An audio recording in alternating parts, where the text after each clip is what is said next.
Welcome back to the Stock Car podcast. Today we have got a very special guest. He's the most English-speaking German I know, and it is Nick Antwerpen. Go on. Right, Nick, tell us why you're here. You're not just here for the podcast, although I do appreciate it. Thank you very much. But what are you doing over in our gaff? I thought I'll take a look at the Arlington Raceway. Obviously, the best. Tomorrow's the Winter Nationals, so I thought, why not come over and take a look what you're doing around there? Nice. Yeah, probably the best meeting to come for a stock car man like you. There's no bangers. Luckily, yeah. But it doesn't mean it's not going to be greasy. 100% it's going to be greasy. It is the day before Eastbourne. We are racing at Eastbourne tomorrow. Unfortunately, I couldn't get Nick a car sorted in time because of everything going on at the minute. We haven't got room to actually work on a car. But next time, we did say we was going to get you to an Eastbourne and racing. We will. It's coming. At some point. It's coming. But at least you've come over for a good meeting anyway. Yeah, 100%. I'm really looking forward to it. I think the lineup's really good. I think it's 27 cars booked in now, something like that. Which round Eastbourne is spot on. More than enough, yeah. Got supers on 2 litre hot rods, I don't know, stock rods, I think. So it should be a good combination of nice formulas. Definitely. And looking forward to it. Yeah, definitely. Never been to Arlington, so another one to tick off the list. Nice. So today you travelled down this morning, didn't you? We did, yeah. We left at 5 this morning, our time. So you got Jan with you. I've got Jan with me and another friend of mine. So we're 3 of us. Mm-hmm. Took the ferry over because that was a lot cheaper than the train, and we actually went to Dover Raceway this morning. We is it still there? It is still there, but believe me, you won't find it if you don't know it's there. Bloody hell, it's in the middle of nowhere. But it looks funny old track for bangers. Just never been.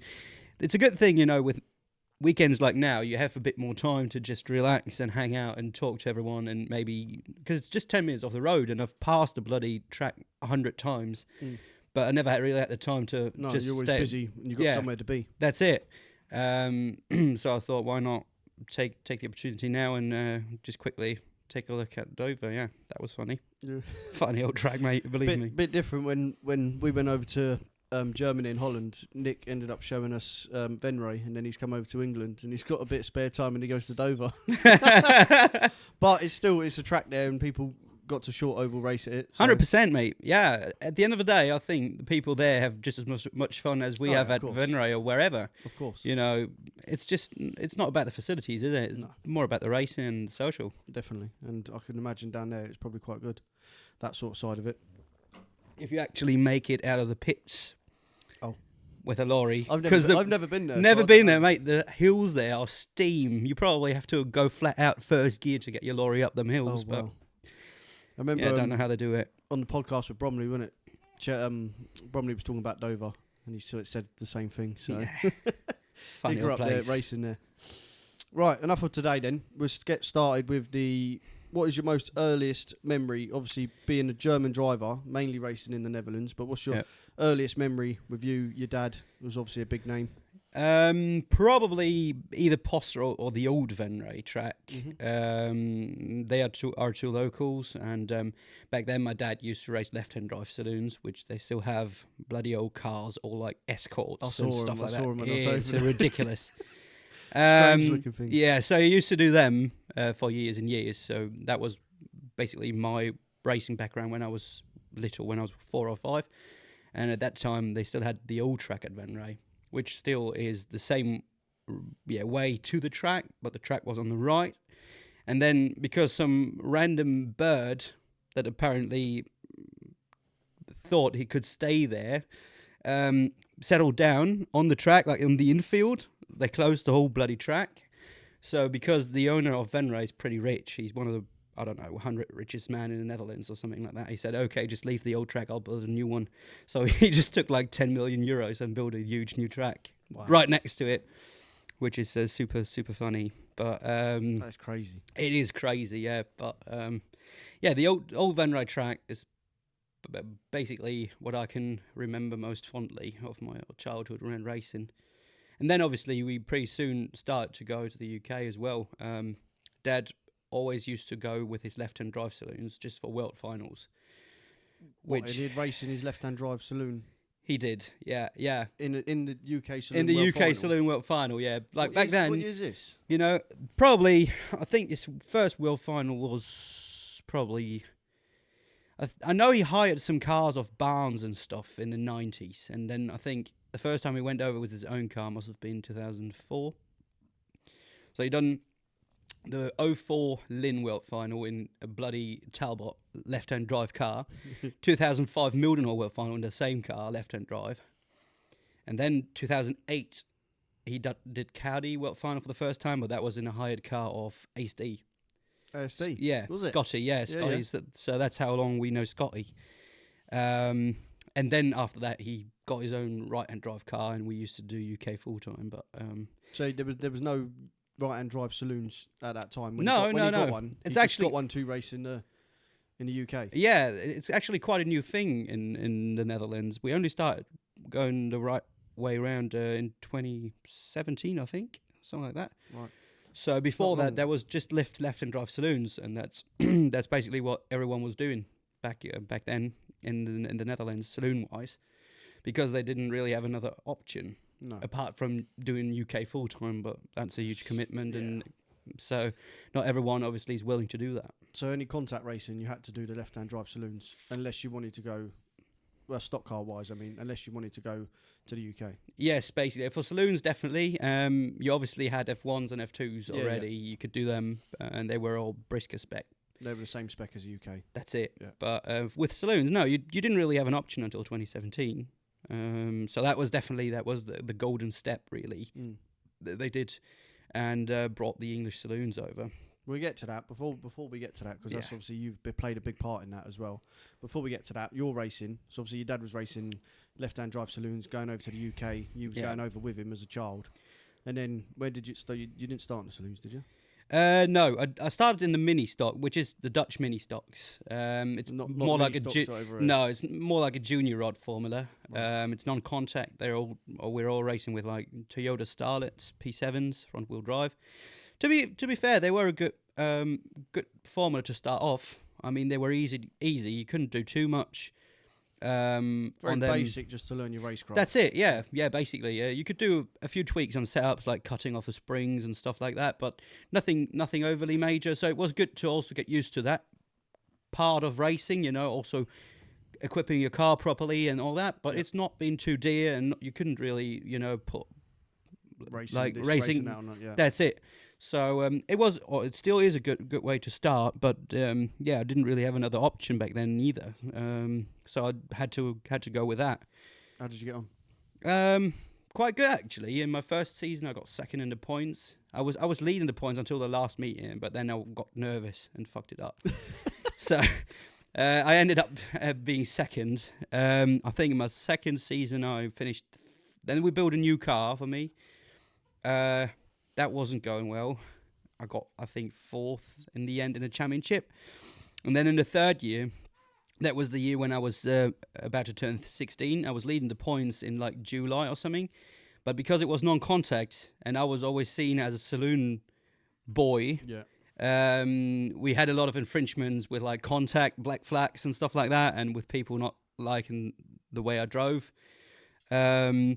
So in the end, I was leading the championship in that third year, and in July mid-season, because we had another incident going on with me getting the black flag or something for literally nothing. So I said, no, I'll just leave it. We sold everything we had from the minis, and I said, when I turn 16 in October, I'll go into the 2 liters. So I was leading the points, and we just thought, we're not having it anymore. Enough. Yeah, we just sold everything and put all that money into my first 2 liter. Yeah, so when I was 16, I went straight into the English saloons. So what year was that? Was that 2017? That was 2017, that was. So you was there from the first year? I was, at the end of the season. I didn't really do the season. My first meeting was December, which is the annual Christmas meeting at Emmen. It was horrible. It was one of the worst meetings I ever drove, like condition-wise. It was muddy. It was freezing. It was wet. It was... Back then, you've never been there on the Christmas meeting at Emmen, but the people are going nuts. They're just making open fires in where the crowd is standing. So it's weird meeting to do. So that was my first meeting. And by then, obviously, the Minis were front-wheel drive, non-contact, left-hand drive cars. So I never had a practice or anything because it's not as easy as over here in the UK to just go to, let's say, Swaffham and have a go. You can't really do that in Holland because they're very restricted on their days, Right. like noise days. Yeah. So I never had a go in such a car at all. First time on the shale, first time right-hand drive car, first time full contact, first time rear-wheel drive. Started off the back in the first race and got third. Jesus. That was How many cars? Must have been like something between 15 and 20, I'd say. Oh, mate. Yeah, that was good. That was. I bet your dad had a tear in his eye there. Didn't Yeah, he was kind of proud. I mean, let's be honest, it was also down to the conditions really, because it was super muddy, and everyone was just sliding around and trying to keep the car straight. But I just kept my head down, and that was a good day. And from that day, it was Saloon all the way. You know, all the way. I've been brought up with it.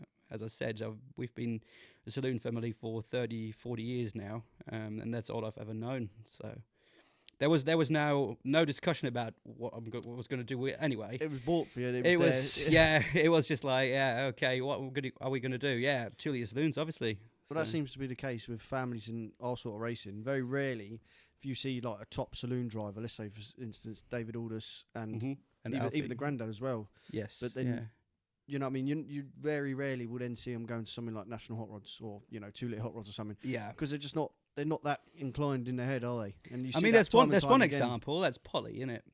With Polly's George, done everything. Yeah, he did National Hot Rods for a while, but he said it wasn't for him, so he was doing F2s. He tried it. I know. He's like, nah. No, yeah. I remember when he first done it. Actually, this is Dave Polly you're on about. Yeah? Yes, yeah. And I think I spoke to him, or I heard someone spoke to him, and he said I ended up getting the blame for everything. That's what it felt like. He wasn't doing much wrong, or he would get hit. Yeah. But then he would be the one getting blamed, most probably because, like you said, you got that stock car background. That's it. Yeah. Like, well, it must be him because he's a stock car background. That's it. That's how I felt back then. Yeah. But a lot of the time, like you said, there's no pressure to even think about doing anything else. It was going to be saloons. No, just because of the old man. Yeah. It was going to be saloons. And obviously my brother as well. He used to do the left-hand drive saloons. He's 6 years older than me, so he did the left-hand drive saloons for like 2 or 3 years. And then he followed someone in at Postrol and got banned for it for 1 year. So then he had some time off. But by then, by the time the ban was up, the English saloons came in. So we got him a car, which actually was an old Shane Brown car. So Archie Brown, should have been a good car. Then. Yeah, it was a good car to start off with. We got that for him, and then the very first meeting of English saloons in Holland, my brother raced. So you can say our family's been at every meeting so far. Nice. Yeah. You ain't look back. Definitely not. No, definitely not. No. Nice. Staying in saloons. That's what I like 100%. to see. Definitely. So when you started in saloons, how because they've evolved obviously from 2017 to now. I went and raced there last year now. Yeah. And it's almost like a UK meeting. You go over there, and there's plenty of them out there. The racing's good. You know, you got your fast boys, you got your whites, your blue. It's all the same as the UK saloons now. So what you lot have done over there has obviously worked. Yeah. And it's a very popular formula. And you do get a lot of UK drivers come over and race. And obviously a lot of the Dutch drivers do come over. Yeah. But obviously was you part of a committee? No? I was, yeah. Well, the thing is, first of all, Emmen kind of came up with the idea to bring the English saloons over to Holland. And they did a pretty decent job. There was someone, Christian van der Mos, that was his name. He used to work for Emmen at that point. And he was basically organising it all. And to be fair, he's done a pretty good job at it to get them over in the first place. Because I think at that first meeting, we had like 15, 16 cars straight away. That was the very first meeting. Is that everyone that's just gone over and bought UK saloons and brought them back? Basically, yeah. There were one or two that actually built their own cars. Yeah. But most of them were just second-hand cars from over in the UK. So they bought them. And that is a good number to start with. It really was a good number. So it was up to a good start. And then it was kind of staying around that number for 2 years-ish. And I think then we'd done a step that was very important for the saloon scene in Holland. And that was forming a driver association to make sure that we don't, or that we have our own voice and that we can make the formula like the drivers want it, Yeah. and so it favors drivers and tracks alike. Which is how it should always be. It is probably the best, the best way of doing it. But I can see that obviously promoters don't want that particularly because it will affect their business. Yeah. They are making money with it at the end of the day, But and they want to they're- make as much money as they want, as they can. And obviously, certain drivers' ideas do Might not hinder that. Yeah. cooperate with that. You guys are hobby racers and they're a business. Yes, I mean, at the end of the day, the goal of the Drivers Association is to make the sport as big as possible. And the bigger the sport is, the more drivers you have, the more money they will make in the end. But obviously, you come up with certain things where you want the drivers to be favoured a bit more, Mm-hmm. and promoters might not like that. But for Holland, it worked. And at the end of the day, it was the best step we could have ever made because Emmen, it's been running all right for them, so they weren't really willing to expand. They just said at our track it's working fine, so we'll just keep it at that.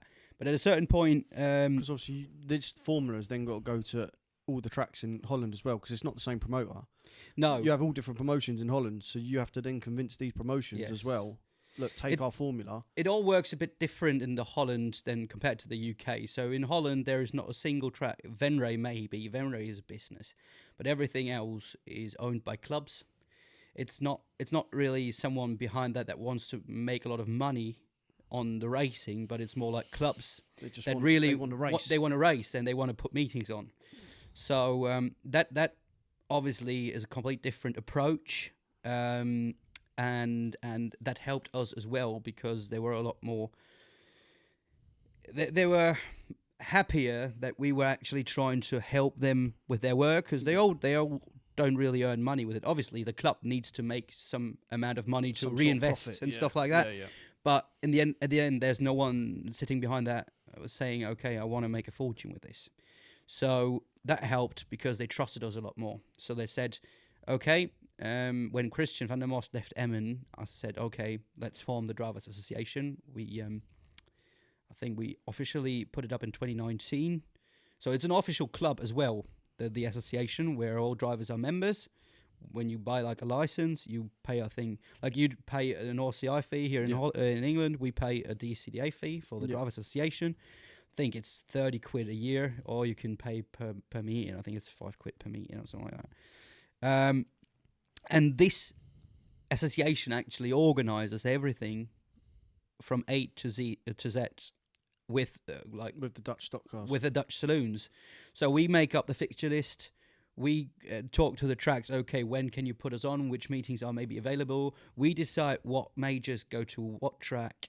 We decide the grading. We do all points gradings. We do the rule book. I mean, obviously, we take over the full rule book from England, from the UK. But if we would say, okay, we want something changed, which obviously is not, we don't want to aim at that. But if that would be the case for some reason, then we could change that. Yeah. We've got our own scrutineers. I mean, it all developed. Obviously, we didn't start off that huge, No, but of it all course. came to that. But this way, you come up to, let's say, Postrol, and you have the saloon scrutineers there. You don't even talk to any marshals or promoters off the track. We have our own people there, and you always know, okay, but they've been at tech sale last week as well, and they know what was going on. And if they check your car, for example, we've got our own license books with where they write something down for scrutineering, but they know what happened last week. If you, the problem is, and that you also find that here in the UK, this week I'm racing at Lynn, something happens, whatever it is. Next week I'm going to Taunton, no one knows about it because they've not been there. They can't know it. So that obviously helps with having the same people at all tracks. We have a team of 4 scrutineers, and 2 of them need to be at the place at all times. So they always know what's going on. It's a lot better way of doing it, yeah. And other way around, the drivers also always know, okay, these 2 are on the plan for that meeting, so I can always go to those 2 people. If I have a problem, if there's anything, I can talk to those 2 people. And if there's a problem with a promoter, for example, those 2 people will go to the promoter and say, hey, we've got this and this issue. Yeah. How can we solve it? You've got a voice there without You've got a voice. having to go in That's guns it. blazing. Yes, yeah. And organizational wise, it's just so much easier. You know, you go up to the scales, and for us, it's clear. All top 3 in every race go to the scales. There's no discussion. Same at every track, at every bloody track. But if you didn't have that, then the promoter might not have them there and be like, well, no, we can't do it today. But because you've got that in place, it does happen every time, and everyone knows where they stand. That's the big bonus, or the big plus we have. And I think these are the things why it is so successful in Holland, because you don't have a single other formula that is organised like that. No. And you know, you have your committee, your drivers' committee. You've got two committee, the drivers' committee, and you've got your 2 heads, or whatever you want to call it. And they are obviously always there for you as a driver if you have any questions, let's say rule-wise, or let's say points-wise, or we can all make mistakes, but it's a lot more about communication and not saying, okay, these are the drivers, hopefully they attend, but I don't want to talk too much to them because, you know, at the end of the day, they're just here to make my money. Actually, it's a proper, let's say, not the committee, but the community. The community and the saloon drivers with the scrutineers and, you know, the head people and all that, they are actually a community and they all talk. And it's obviously working. And it is, yeah. I don't think the saloons would have got as far, what you're just saying now, as far if you lot didn't sort it out early on. You sorted out 2 years in, but the fact that it's gone from strength to strength, once that's been put in place, says it all really, doesn't it? Yeah. I think without the Drivers' Association, we probably would have still been stuck at Emmen and race at 1 track. And last year we raced at 7 tracks throughout the Netherlands. 7 tracks? 7 tracks. That's good, so isn't it? It is brilliant. It is brilliant. And we also organised the formula that way on purpose, because on one hand, it's the only formula where you can competitively race on both surfaces with 1 car. Like in an F1 and an F2, you know that yourself. Yeah. You'd need 2 cars to be competitive. In the saloons, you don't really have to. It's the same chassis anyway. It's a bit of suspension, but that's doable, you know. Well, definitely not, because you look at some of the top UK drivers and they were running 1 car. Yeah. So 100%. No, yeah. To be fair, in the saloons, 2 cars is luxury. It's just a bit easier because you can, you know, choose a bit more. Okay, I don't have the time to fix the car today, so I'll just pick the other one. It's the same thing you do, really. Yeah. Definitely. So that it's helps. A luxury, yeah. But yeah, that's why we set it up like that, and we travel around all the country. You know, we've got Texel, which is an island, in the furthest of north of Holland. It's a long end to drive. You need a ferry and all that, but then you've got Blauhaus, you've got Emmen, Terrapel, which is all in the north. Then you've got Venray and Postrow in the very south. You really travel the whole country, which also is good promotional wise for the formula, because a lot of people see the formula. You're just not sticking to 2 tracks and you always, you know, reach the same audience. No, we do 3 or 4 meetings at each track every year. So every once in a while you get to see different tracks and different people, and so people start talking about the saloons from all different audiences. You know, you've got St. Martin, which got a very big like cross background. It's more like grass track. The routes are more grass track, so you can attract them sort of people to stock cars. That's it. You've got some super weird formulas there as well. You know, super weird. It's just they've got a beagle formula. What? A beagle formula, a beetle with like beetles. Oh, so right. Yeah, and then they've got some weird, I don't know, bike engines in there with huge carburetors. It is weird, but yeah, you attract the people, you know. It works, and then you've got something like Venray, which is nearly a brisket track, like in the UK. Yeah. So you attract from all different markets, and that works. And we also earned drivers from all different backgrounds, and well, plenty of them now. Plenty of them. I mean, we had like I think 60 registered drivers this year, so we usually at least get 20 cars. I mean, in 15 at the worst track, which is Terrapel, you usually get 15. But at a big meeting at Blauhaus or Venray, you get 40, 50, sometimes 55. Perfect. Yeah, perfect. That's ideal. This is the exact same as the UK. The UK are only doing that. You can't really expect the Netherlands to do much better. And if they do, then fair play to them. Yeah. But yeah, no, it's good. That's mental how saloons have gone over there and they're just well, they are one of the best formulas out there. I think from what I've seen out there is them and F2s. F2s are quite popular over there as well. They are, and Formula Ones, of course, No, I didn't get to especially see on the them. dirt. I mean, on the tarmac, there are very few people now that can invest the money. The amount you need to spend on an F1 nowadays is ridiculous on tarmac. But So on the shale, numbers you are know, good on shale then in the F1s. really, really good. They've got plenty more cars in the UK. Have they? Yeah, I don't think I've ever seen the F1s. But if you go to Blauhaus or something, they have a big meeting. They be there with like 80, 90 cars. Jesus, Formula Ones. Yeah, It's ridiculous. fair enough. Yeah. That's good. Racing It's in good general to, is it's on a good to high. hear, to be yeah, fair, in the Holland. Netherlands, definitely. Yeah. Well, even in the UK, I mean, it's not really doing bad in the UK No. either. So that's all good. So now we've spoke about that. We move on to your setup. I'll show a couple of clips over the top of it from our visit to you, but it's one of the best setups I think I've seen in the stock cars. Obviously, we went there. You've got that garage, which is brilliant. Yeah. You've got 2 saloons in there. So talk to me about, I like to know the no's and how's of people's work week on their stock cars as well. Obviously, being someone who probably does 3 or 4 days a week. What is your day-to-day in your week? Yeah. What do you do? Usually Mondays, we're basically there with the people that really get hands-on. Usually that is our day where we really crack on. And it's a team of how many? And I think in total we're like 35 or something, but 25 of them are just more like sponsors and friends, and they don't really get hands-on. And then you have another 5 that are hands-on sometimes, and then you've got, to be fair, that the main team consists of 5 people that really are there week in, week out, and go to nearly every meeting. So on Monday we'll crack on. Really, those are really the hands-on people. To if you come back from a meeting, you unload, you wash the car, you do the first checks, you write down what needs doing before the next meeting. Then on Tuesdays we're usually off. Wednesdays we try to do something on the cars. It usually works, but the thing is, with 35 people, you never know when they show up. Sometimes you have a Wednesday where there's 2 people at the shed, and then the next week on a Wednesday you come in and there's 25 people sitting there all partying away on a Wednesday night and having some drinks and stuff like that. And then you'll not do as much on the cars, put it that way. Thursdays is off. Friday night is the big bar pub night, put it that way, to keep the sponsors happy. Which means bar pub night.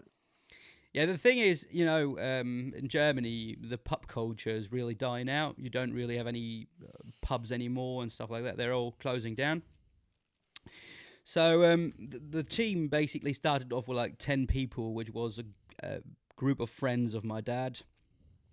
And they always used to work on the cars. And obviously, they're now not getting younger. They're all more getting older, and they do or tend to do a bit less on the cars, which is absolutely understandable.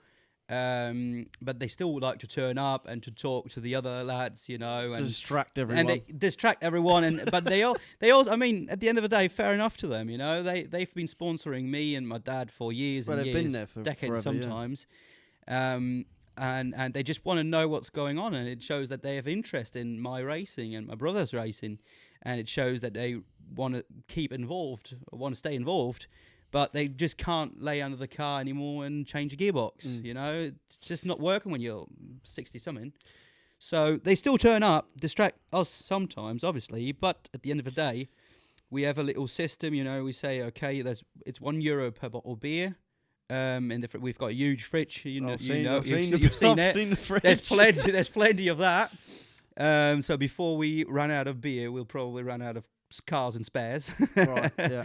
But no, yeah, and then we say, okay, we basically buy the bottles for 50 cents or something like that, and everyone just says roughly €1 per bottle. So everyone just chucks something in the middle. At the end of the night, you just chuck your 20 quid on or 15 That's quid. it, And the thing is, if you go to a pub, you'll pay, how much is it nowadays? £4 a pint, £5? Over here it's £5 minimum. Five, probably. yeah. So, and there you pay €1, which is 90 pence or something like that. So it's near enough nothing, compared to if you would just go out.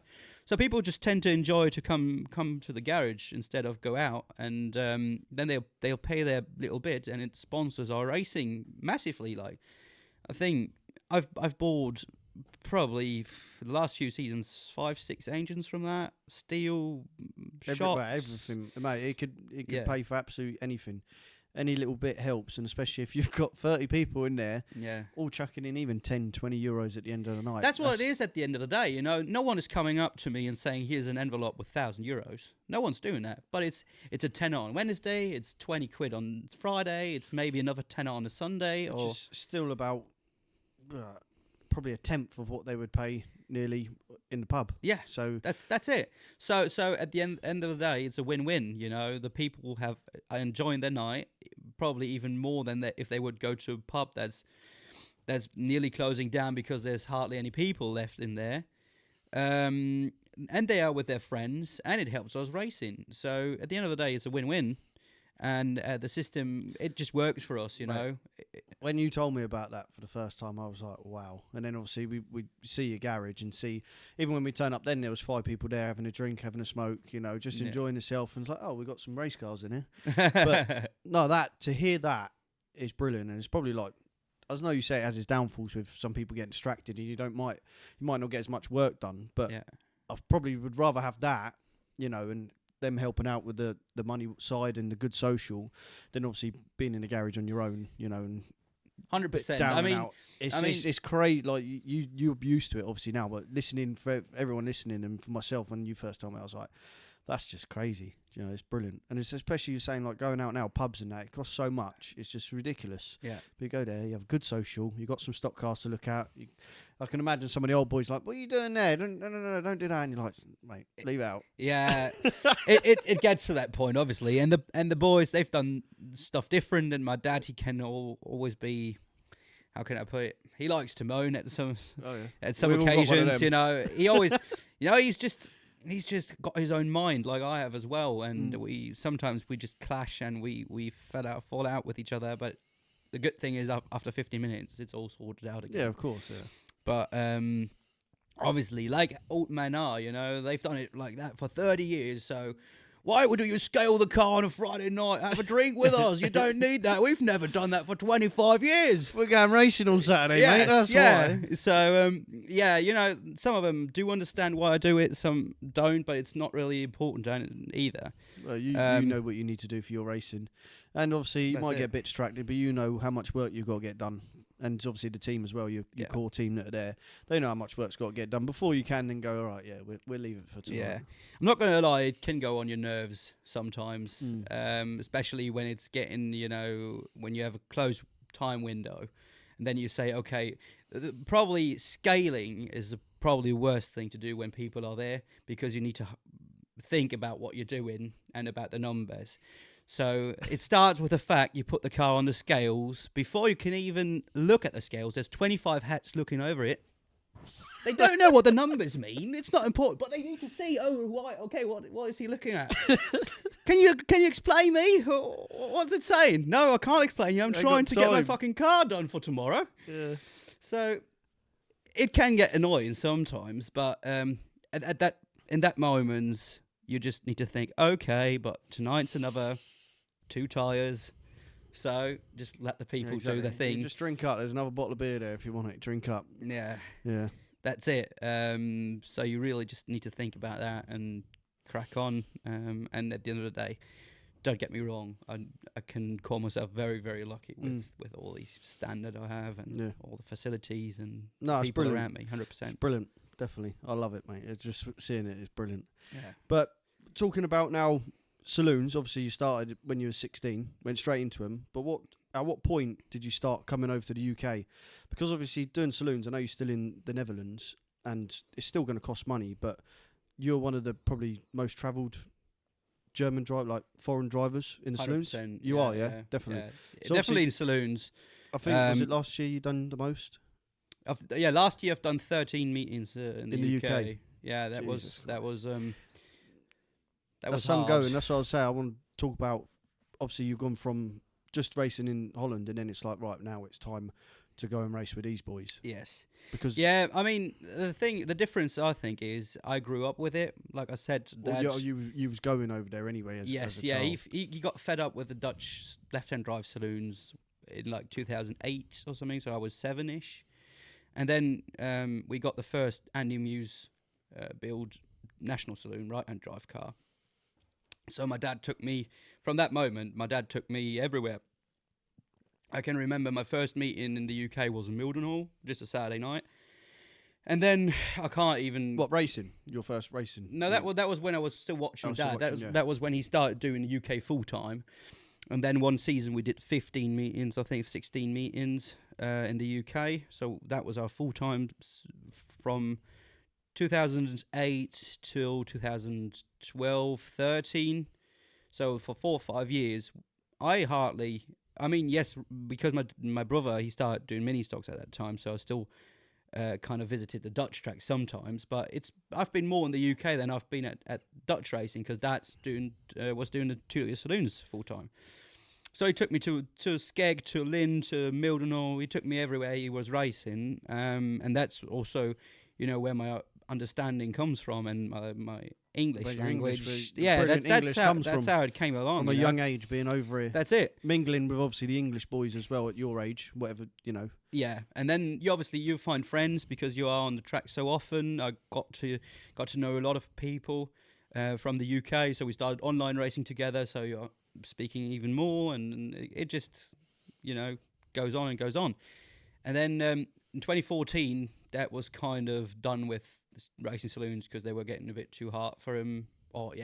He just said he was getting too old. He couldn't deal with the knocks hurting anymore. A bit more. It was, and you can imagine. Yeah, he was blacking out a few times, and he was where you thought he should have gone for it, but he started. What he said to me, he started realizing where he thought, okay, 10 years ago I would have just kept it pinned and drive through something or a pile up or whatever. And at that point, he started thinking about it and braking, and that was the moment where he said, "I'm done. I'm done. It's not worth it anymore." So that's when he stopped doing that in 2014, and in 2017 we got my first right-hand drive saloon, and I got the World qualifying spot straight away in my first season for the World final. You would have obviously 2 or 4 qualifying spots for for the UK World. Well, it's the World final for everyone, isn't it? It's the World final at the end of the day. Yeah, you get the Dutch get 4 spots. Yeah. And I can't qualify as a German because there's no German tracks left. So you go in with so I have to qualify through the Dutch point system, and that's basically national points until the cut-off date, which is normally around July time. And then in August is the World final. So my first season straight away, obviously I had the advantage of being white top for a few meetings, and then I went up to blue. But I was still able to pick up some really good points. So I did qualify my first season for the World final at Lynn.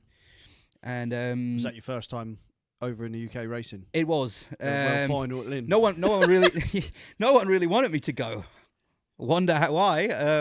I think by then I had your team, you mean? Yeah, my team, my dad, everyone was against it, obviously. I mean, I think by that time I had like 7 or 8 meetings under my belts, and I was like, I'll go to Lynn. 16-year-old Nick, I'll do the World final. Yeah, I'm qualified.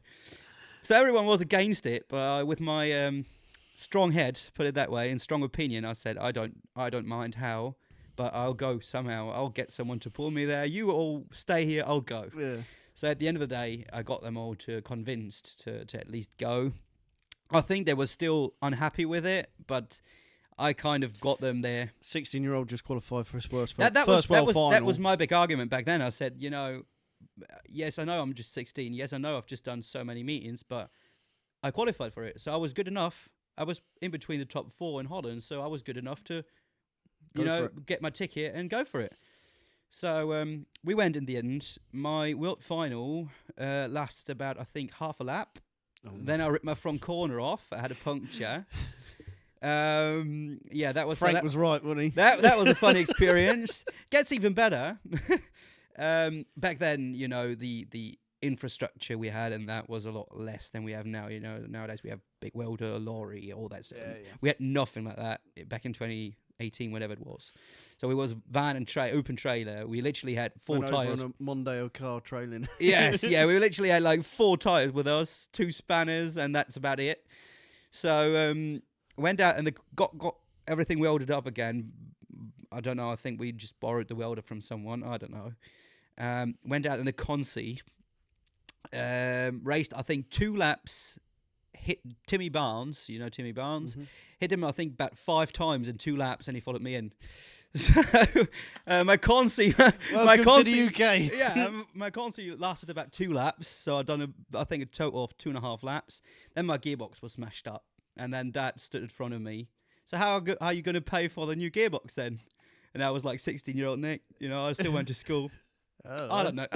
And Dad said, "Oh, we might have to load up then." Okay, so we loaded everything up, and I never raced again that weekend because he wanted to, you know, prove a point, and you know, tell me a lesson, or teach me a lesson that it's not always, you know, Dad paying and sponsors paying for everything, and that you need to get your bloody ass up and, you know, do something yourself for your success and for. So that was my first UK experience. That was funny. And then the year after, I think we went for a usual domestic Lynn just to get used to it. And that was actually my first time I got a top 10, I think, at Lynn, 7th or something from Red Grape, which was good. And then I actually got going from then. And then the year after, another Lynn, I think, and I got 4th in one race. So it kind of, you know, I got better, and I was keen for it. So, and the... Obviously, everything around me build up a bit more. We got a lorry at some your point, experience, your infrastructure. That's it. The knowledge about setups and stuff like that. And then we did more and more. Really, you know, it kind of picked up then. Was you still racing full time in the Netherlands? But you just you're doing more and more UK meetings as the year goes on. The thing is, you know, even until today, I think it was the best thing I could have done. Just jump into the cold water, because at the end of the day, in Holland, you learn a few things, but the racing over in the UK is so different that you can only learn it when you're there. When you're there, when you're actually attending, when you do meetings, when you know, race at certain tracks to get used to the tracks and certain to people. find a setup, and that's it. So it got more and more from then, and then I qualified for another World Final in 21 at Mildenhall. That was actually when all the COVID happened and stuff like that. And it was a nightmare paperwork wise, you know, to get over. They were just going crazy with paperwork, and we had to, you know, all get our JAPs and paperwork, and then you needed to test before we had to go, and then for customs. It was painful for a bit. That was obviously when the UK also left the EU, so we had to do customs and stuff like that. Yeah, I know we had to. I think. We had to go to the German customs, and then you had to, I think, leave 30% of the amount that your total worth is that you carry at theirs. So I think we left, I don't know, 4 or 5 grand at the customs in Germany. We had to put them there, and then we got it back when we came back. So they literally checked every bolt in that lorry before we went. Yeah. You put it all down on a list. They checked through everything. Is everything there? And when we came back from the UK, we had to go back again. They checked everything again. Are you still carrying the same goods? So have you not left anything in the UK? And then we got our 5 grand back. It was ridiculous at that time. Yeah, that was ridiculous. So I wasn't surprised that we were the only one going. Oh right, well there you go. Yeah, so I did that World Final. And then it really, you know, then I'd done my first UK Speed Weekend in 22. What was that like? Skeggy, that was mega, mate. The UK Open at Skegness. 90 saloons or something. It's the biggest. It's one of the biggest gambles you can do. It's just like going to a casino and see. Okay, I'll put everything on red. or red, and then we'll see what happens. You know. And no, but it's still mega. You know, the cool thing with Skeggy UK Open is that you have the Thursday, the Saturday, and the Sunday. Yeah. And everyone just goes out on the Friday because there's no racing on. Yeah. So it doesn't matter where you go. And I go into a bus to get to Fantasy Island. In front of me is Chris Bourgogne, F2 driver, sitting with me, chatting with me.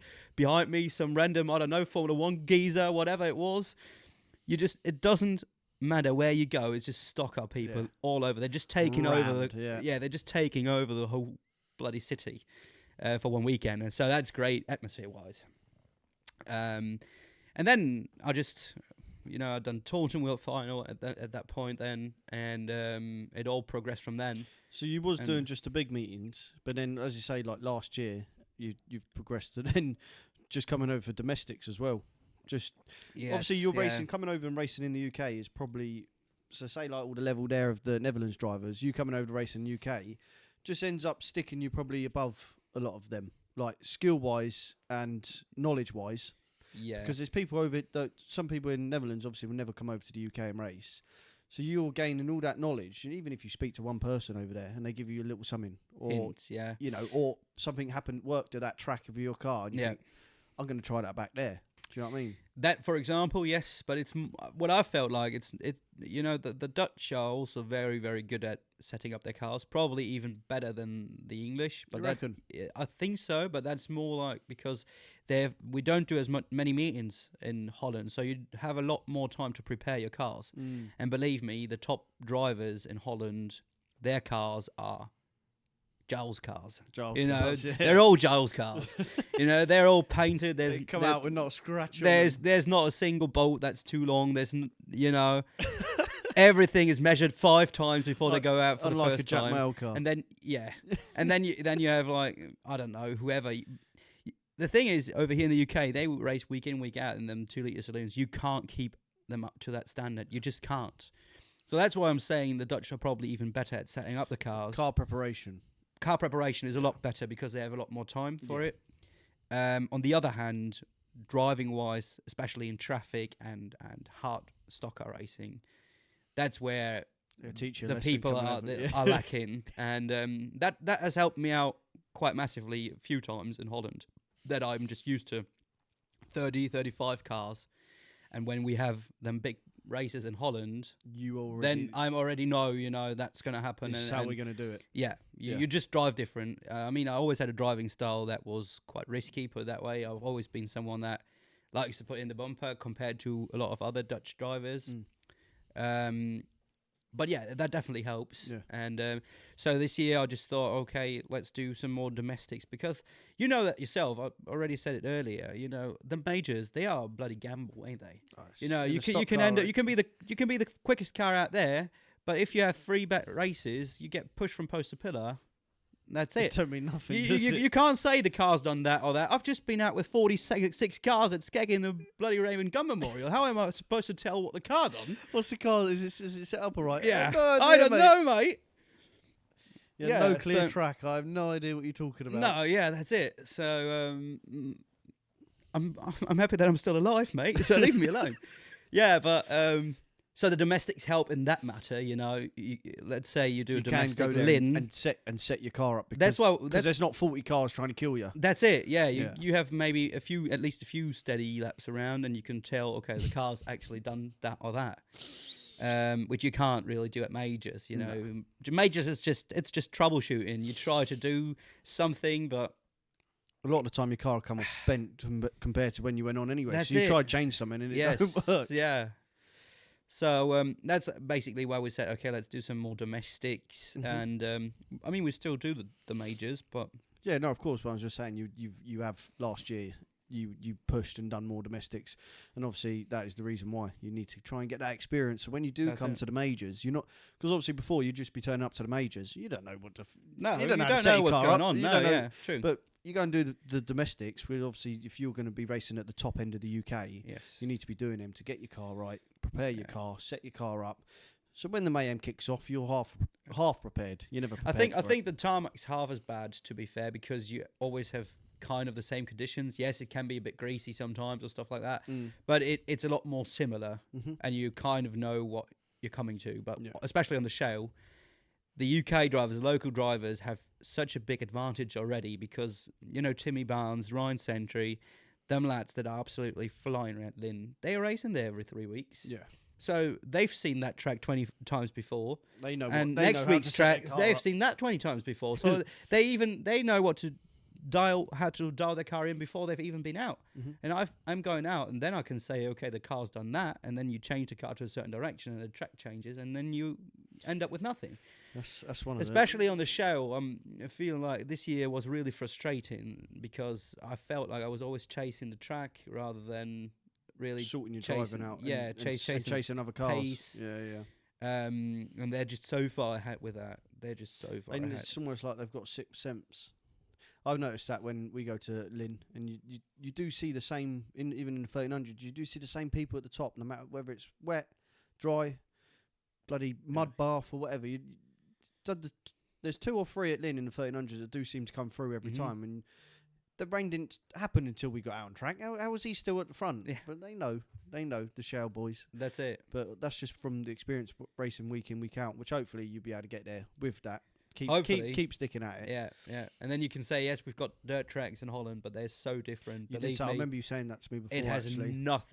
literally nothing to do with Lynn Mildenor or anything. It's just, believe me, we set the car up completely different, like 100% different. 100% different, because you can't. I tried it out. You come over with a Dutch setup. You've been flying at, let's say, Blauhaus, yeah. Left the car like it was. It came off track, won a final, whatever. Car's been fastest lap time even. You turn up at Lynn, first heat. People drive circles around you, literally. Ryan Sentry, he will have lapped you 3 times in 15 laps when you go out with that setup. I tried it. Yeah. It just doesn't work. So you spend the whole day to change it. And then by the time you say, okay, the final, I got second this year, start of the year. Okay, we finally got the car there. Oh, wait, it's St. Martin next week. So let's change the whole bloody car again. That's a bit of the problem sometimes.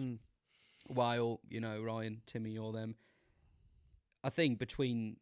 I mean, obviously I don't know, but I think between Mildenhall, Lynn, there's just minor changes because the surface is comparable. Obviously Mildenhall's a bit smaller, but still it's kind of the same. The Shale's similar. Yeah, but I suppose you're saying in the Netherlands. Yeah, in the Netherlands you just drive on dirt. It's not even dirt. It's, I don't know. Grass, I don't even know what it. Yeah, it's a field, a plot field. That's what it is at the end of the day. Right. So you haven't had the complete success you want in the UK yet. Not yet. But no, in the Netherlands last year, obviously, no, it wasn't last year. Was it the year before? 2023. Won the World Cup. Yeah. So you have had success over in the Netherlands. I had success in the Netherlands. Yeah. Talk through the World Cup. Yeah, World Cup. Obviously, the thing with the World Cup was, I always said when I started Saloons, I have 2 goals: win 1 race or 1 final in England or in the UK, and win 1 major. So the World Cup really was, it's all been leading up to that. The car was on pace. I went to Taunton a few weeks before that. The World Cup is one of the biggest things you can win in the Netherlands. It is the biggest. It is the biggest meeting. Right. It's like the World final over basically. Here. Yes, go on, that's carry it. on. So I went to Taunton World Final the week before that. The car was I could feel the car was good. I even got up to, from row 10, I got up to 2nd in that World Final, but got taken out. Is that the one Mays one? The one Mays one, yeah. Well, I mean, to be fair, it was anyone's fucking race, wasn't it? It was chaotic, mate. You try wiggle 36 cars around a roundabout, it's not going to end well. And then you're under the lights, everyone comes, nerves come in, so everyone's just been hitting everything and everyone. So I got up to 2nd. The car wasn't ballistic, but it was kind of where it had to be. Got up to 2nd, and then I think it was something like there was 5-6 cars fighting for 2nd in front of me, and I could tell Alart got put in the fence, so he basically went from first in that group to last on that group, and you could really literally down the straight you could see that he was getting angry and frustrated. So I knew he was gonna try and load them all in now. So I just went super steady into the bend, braked early, nipped up 6 cars on the inside, thought I was clear, went up back to the fence, and there was 1 car left in between. Oh. So I got half flick left. I actually caught the car back, but it went sideways to the other side, and the 5 cars collected me and put me into a marker tyre. So that was the end of that. But I knew the car was kind of where it needed to be. If the suspension and that stayed in the same place, it did. Luckily, it did. Everything else didn't, but the suspension was still. And on that Sunday in the support races, I got a 4th as well. So that was. I knew the car was all right. Yeah. So World Cup, and I got told last week or 2 weeks ago that I actually am the most successful driver at Vendray in Saloons of all time, apparently. So Venray's always been a good track for me. I had so many wins around there, so I always felt like, okay, the World Cup could actually be something. Something I could can reach and I can win. So it was a record-breaking meeting, 56, 57 cars in attendance. Ooh. So it was the most we ever had in Holland until today. And I started second row outside. What was that, qualifying through? You qualify through the Venray points. Oh, right, so like track championship, basically. So basically the track championship. And then you obviously have the English drivers with their time trials in between. So they do time trials before the meeting, and then that actually says where they're going to start. Like they get row 3, row 6, 4, row 9. Yeah, that's it. Yeah. So I started second row outside, and it's the number 6 car which was on my inside. He didn't get the start at all. So I was actually quite lucky. I got away quite well, and I could turn to the inside straight away. I didn't have to really worry about the guys behind me. And the leader, the one that was on pole, actually went into the bend super wide. And that's the same. That was actually UK that taught me that. You know, behind the lap that was behind him, he didn't really do anything because he probably said, "Okay, let's get around the first bend first of all." And then I'm away. Let's get away. Yeah. So I obviously came up and had other ideas. So I drilled him and put him straight into the second place. Second place. Yeah. I put the second place straight into the leader who took the turn right. So that spun him round. The second place had to go all around the outside, and I got away. So then I pulled a lead, and I obviously didn't know at that point, but I seen it in the video at the end that they were messing around for second place, like the points champion, Wouters, Brett Compton Sage was in between there. They were all just shunting each other. I don't know if they thought they was going for the lead or what, but they were just losing so much time. And I was just, calm and collective and just got through the back markers again and again and again. And I've seen some people probably 10 times, it felt like, and lapped them 10 times. And every time you're just like, you're trying to keep it going, keep it steady, and that kind of worked. And then I had one more restart, and for some reason they didn't take the back markers out in between. So I don't know. Oh, they didn't? No, for some reason they didn't. Because now they've changed it. I know. The top 6. It was changed by then, but for some reason they didn't. I don't know why. I mean, I was happy with it because I had like 15 back markers behind me. Who was in second? I don't know. It must have been Jeremy, I think, or points champion, I guess. They would have been, maybe it would have been a challenge. I mean, to be fair, I pulled the fastest lap time in that race. Oh, you was quick. I was flying, to be fair, but obviously it would have been a bit more intense if they had been right behind me. So I just, to be fair, it's been kind of an easy win because not much happened in the race. A win's a win. A win's a win. I was in tears. Dad was in tears. I've seen the photos and the videos. Everyone was just over the moon, and it was racing wise, obviously my biggest success and first the best, first proper major title. Best feeling. And then at such a meeting with so many cars, you had a lot of the UK boys. Buster there. You had Billy Smith there. You had Carl Boswell there. You had plenty of good drivers there. And you've just been the best on that night, It's been under the lights, and I am still the only continental driver that won the Saloon World Cup. Apart from me, it's all been English people or Scottish, obviously Chevelle. But so the crowd was going nuts, and it was just home driver. Well, you're not even a home driver, but you are. I kind of am, yeah. So that was just the best feeling ever. Nice. It was brilliant. And then obviously this year I won last year I won the Euromast as well. Won some more fight at Postrol. And the one I was at. Yeah, the Sunday. Obviously. Got the wrong day.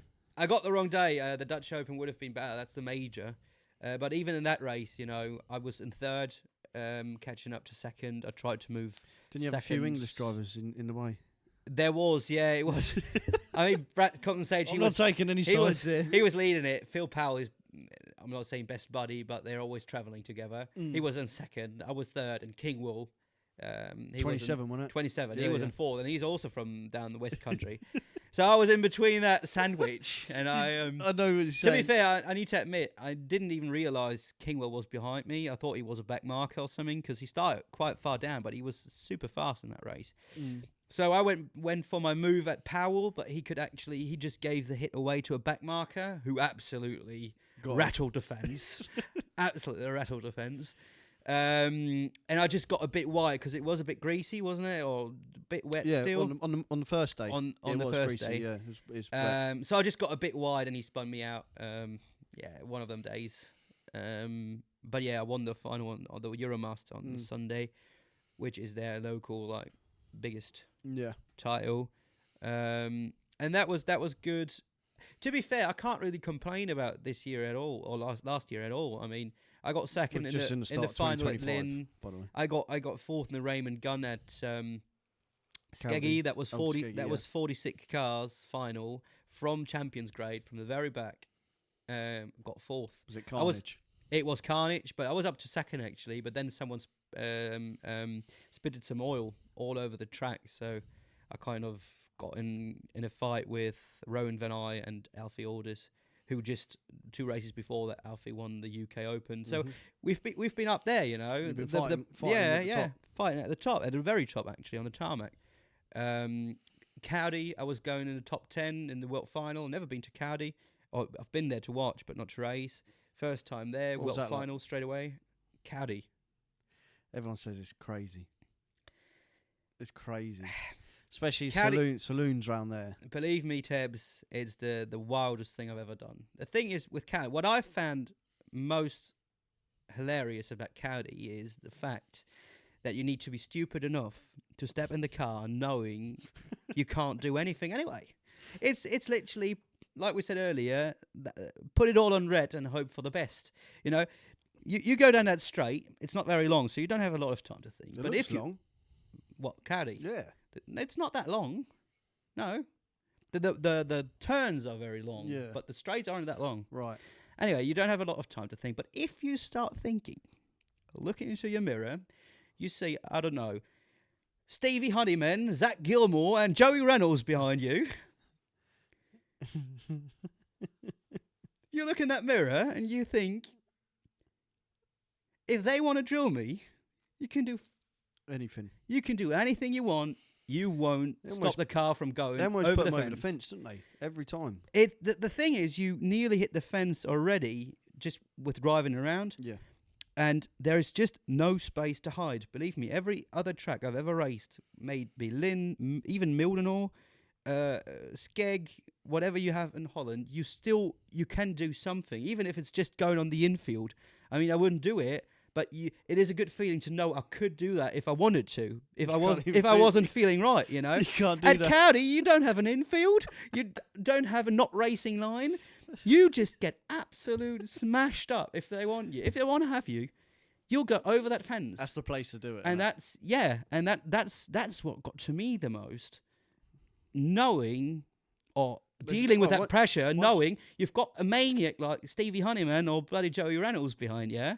And if they want to drill you, they'll put you over the fence and you can't do nothing about it. Yeah. Especially in saloons, like, you can't brake either because you put your foot on that brake a little bit too much and you just lock up and go straight in anyway. You've seen it with Alfie as well in the World Final, you know, last 2 or 3 laps. There was a train 3 cars behind him. He couldn't do you can't do nothing. You can brake, you can steer, it doesn't matter.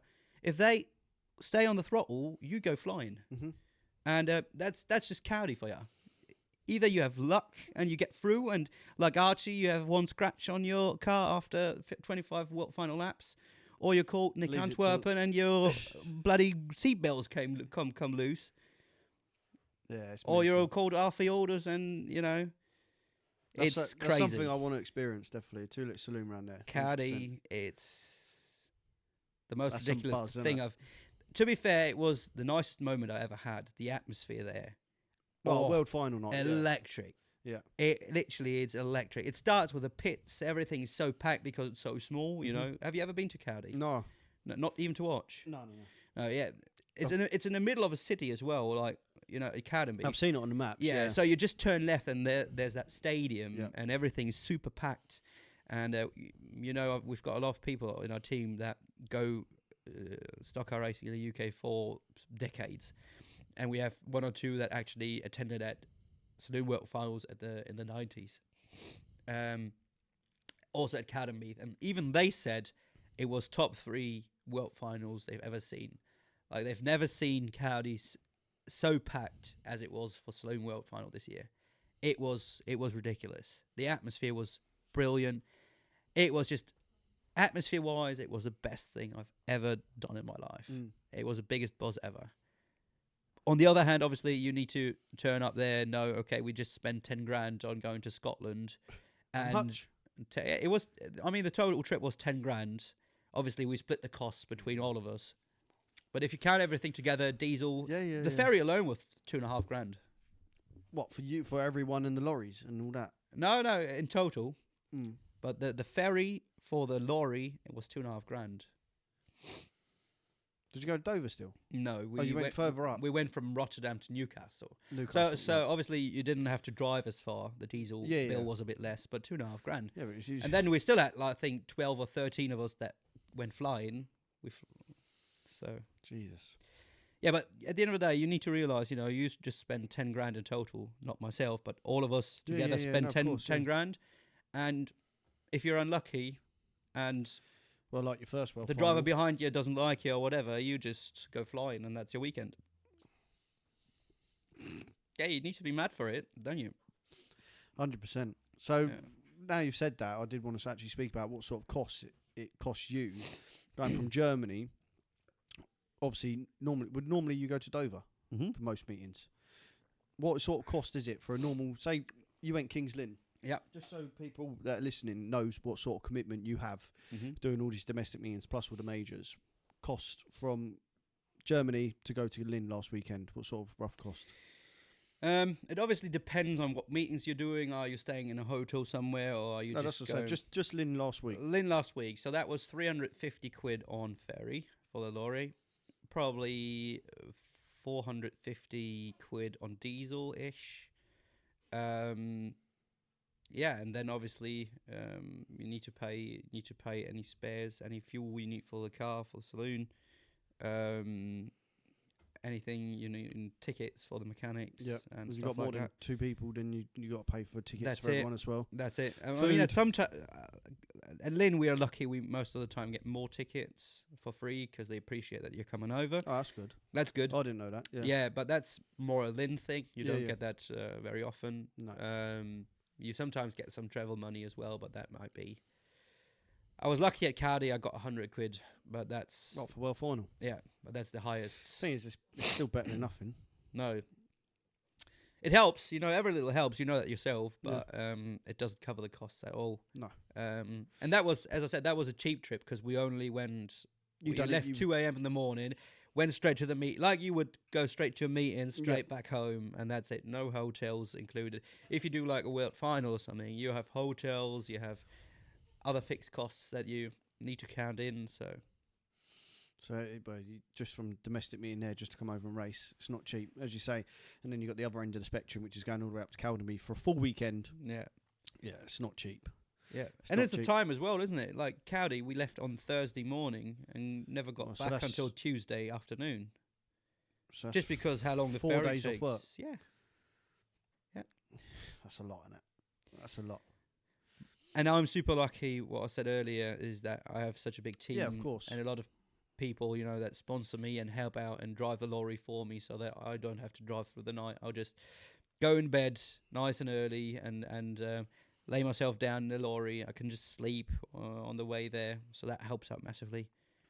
Otherwise, I could never do it. There's some commitment. There's some commitment from the whole team as well. 100%. Whole team. But fair play to you, mate. That's fucking that's mental. Oh, we're loving it, mate. Yeah, it's mental over here. I love it, and we'll keep coming back. Whether we go racing, whether we go crashing, warring, whatever. Coming to watch. Coming to watch. That's it. Yeah. I mean, coming to do a podcast. Yeah. I mean, I just also enjoy the social. The thing is, like with days like today, we get the time to actually speak and chill out and have a drink or whatever we do tonight. And that makes a good change to, like, let's say Lynn last week, where you just rush there. You don't even have time to stop for a Mackey's. You just go straight to the track, unload the car, race, upload the car, and then you rush back to catch your ferry. That's exactly what I said to Jack about these podcasts. Obviously, we're going to spend some time together this weekend anyway, but getting to chat to people on the podcast, normally for someone like Joey Reynolds, I'd only get to speak to him for a couple of minutes, you know, because he's either racing the same meeting I am. He does not very often. He goes to a meeting with me. Don't race four cars at once.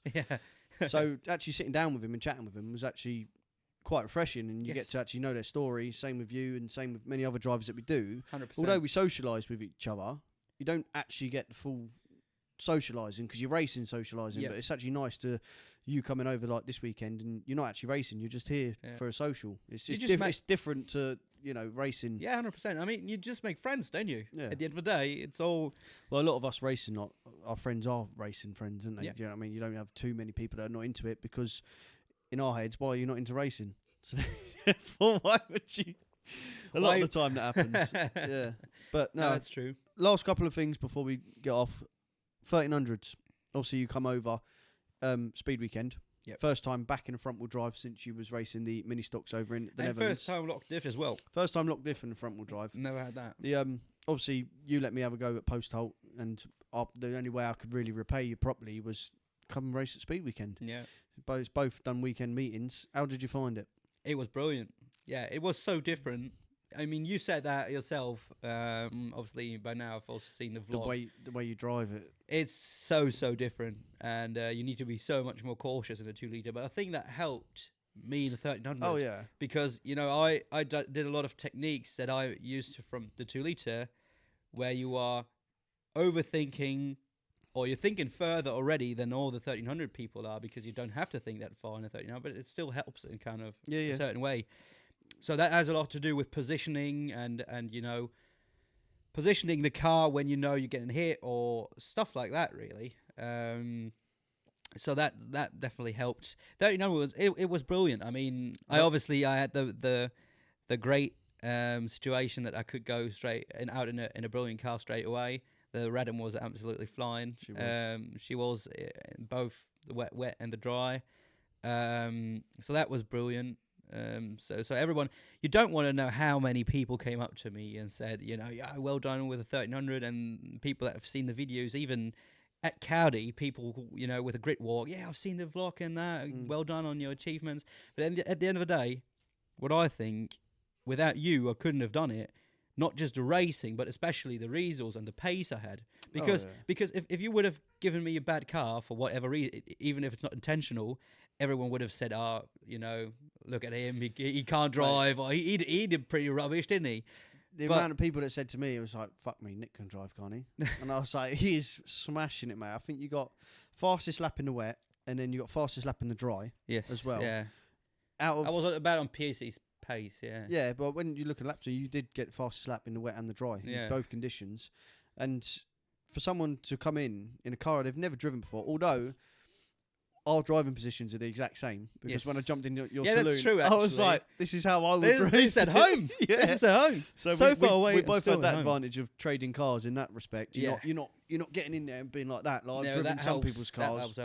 So I'm glad we could make you comfortable in it without having to change anything. Yes. And obviously, but you still had to go out there and race and win. Obviously, the car is a proven car. It's a good car. Yes. But mate, the amount of people come up to me, it's like, he's fucking flying. I'm like, the car's there, but you still got to drive it. You're off red grade. You do, yeah, but it helps out, you know. The thing is, people, they always see, are you quick or are you not quick? And at the end of the day, if you're quick and if you get some results, people will say, oh, you drove brilliantly. And if you can drive with the same skill and you get 20th because the car's not there, people say, he was crap. That was average, or that was he didn't do very well. So obviously, I feel spoiled. I feel thankful for people that say, you know, I've done well. But at the end of the day, it's also down to the car. Yeah, but you definitely proved yourself that you can hold yourself easily in the 1300s. With, I think that might have been nearly 60 cars. It was 60. It was 60. It was 60 cars. Like yeah, and that ain't that's and obviously with the Smiths as well. Yeah, which obviously you got given it and give it back or whatever. But so even in the 1300s, you got to race and what was the highest position? Did you get 2/4 on the Saturday. Out of 60 cars off reds. And I got 12 quid on prize money. £6 of fourth place. Dean, if you see that, thanks very much, mate. It paid for about 1.5 beers at your bar. So. Yeah. But no, I'm fair play to you, mate, and I'm glad we got to give you the best car that you could, and obviously you went and that was enjoyed brilliant, yourself. mate. That was really good, and we'll do it straight away again. So. 100%. I would. 100%. I loved it. I I literally love it, and I was a bit frustrated about the Sunday. I mean, nothing we could do about it, but I really felt like I could have. In the first race on the Sunday, I was behind Jowsey and I was pushing Jowsey round. So we were up to fifth, I think, and there was another yellow flag after that, and I obviously had the drive shaft pulling out. But that race, on the Saturday, I was just like driving around, and I was thinking, oh, I'm going quite well, but I wasn't. I was just happy to survive, put it that way. But on the Sunday in that race, when I was pushing Jowsey around, I was literally in my head starting to win this. I'm going to win this. Yeah. I was like literally. I was super confident that this was the race where I could get a win or a second at least. Been immense, wouldn't it? And I'm super sure that would have been at least a top 3, but. That's stock car racing. But that is stock car racing. But you were saying that you using some of the saloon tactics in a front wheel drive locked diff, you do not let go of that steering wheel. And obviously you said you got sideways, didn't you? And one of them, and you went, I went sideways and I done what I do in the saloon and I let go. Yeah. And obviously the wheel shot left and it just snapped the drive shaft straight out. Yeah. Well, it didn't actually snap it. It pulled it out, but actually when I look back and I took the drive shaft out when we got back, it ground all the teeth out. Yes. When I took the drive shaft out, I didn't notice it at the time, and I put it back in. I thought it just popped out, but we looked at the end, and the teeth were all ground off. So that's why, as soon as you turned around the corner, it just spun it because you went out again, didn't you? Yeah. And you had to pull off straight away in that one. Yeah. But yeah, don't let go of the steering wheel on the front wheel drive. just steer it. Yeah, but that's the thing. But you didn't know. That's it. Yeah.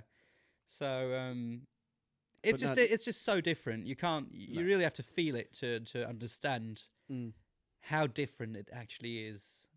Especially contact-wise. Did you feel that the hits were a lot lighter? You could feel that the cars were lighter and they were a bit slower? They are, yes. I still thought, I mean, after we were warring, I mean, we had some big especially hits. In the final, we had some big ones in between there. I thought it was still rough racing, don't get me wrong. But what I felt the biggest difference is the behaviour of everyone around you. In that field, you had 60 cars, and I had, I don't know, I had Jimmy Morris behind me, or whoever was there, Jamie Stewart, and they own Matthew Milliken or whatever he's called. Yeah.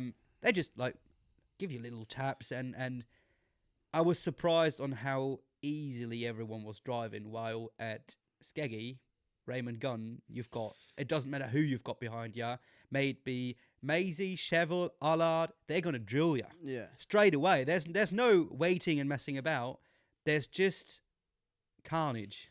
I got told by a saloon driver who'd done 1300s as well, and they said the saloons were very annoying in the fact that you could be the quickest, but because the fact you have to get a little bit sideways, especially on shale, a lot of people just drive at you, 100%. Even if they're not quick enough. Yes, 100%. Whereas, like, it's very frustrating, and even on tarmac, he said it can be very frustrating as well. Yes. Whereas in the 1300s, if you're not quite quick enough, you can't spin someone out easily or anything like that.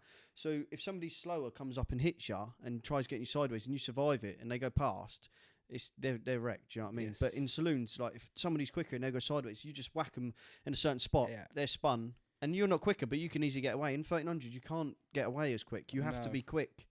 Hit them at the right time and be quick to get away. So I think a lot of, especially the top boys, we do sort of try and race with each other to get to the front because you're trying to keep the momentum up of only having a 1400 restricted car. Yeah. If you tussle, you just see everyone drive off. No, but the thing is that they don't tussle.